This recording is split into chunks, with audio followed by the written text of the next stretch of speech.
The name of the game is Builders versus Bulldozers.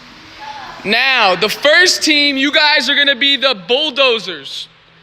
You guys are going to be the Builders. So builders' jobs are to make the cones look like this.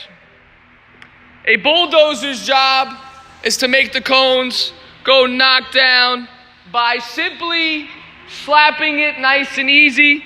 Again, I don't need to throw the cone because then it goes in the air and then somebody gets hurt. All I need to do is slap it. If I'm a builder, I cannot pick these up and move them around, but I can pick it up and put it back so it looks like that. Any questions? Raise your hand if you are a bulldozer. That would be all you. Raise your hand if you are a builder. Good.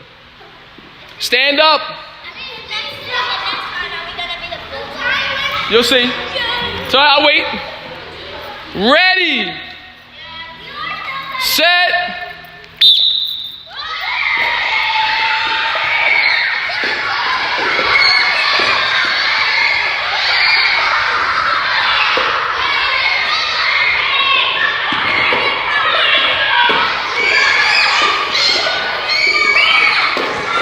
Students are not allowed to kick the cones.